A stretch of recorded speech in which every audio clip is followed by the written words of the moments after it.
Tapos ano, silang one na lang. Inan na natin sila. Inan na natin yung laman.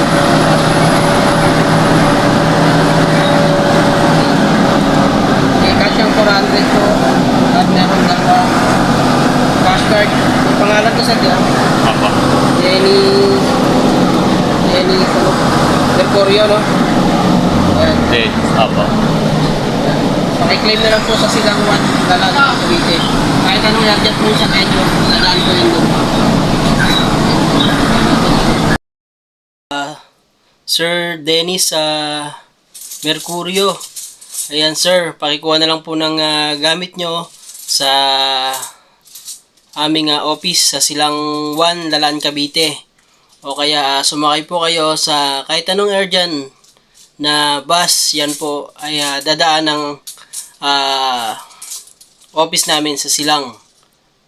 Pakikuha na lang po yung inyong nakuwang naiwan na gamit. Sorry po. Yung inyong naiwan na gamit sa aming bus na 2081. Ayan. Thank you po.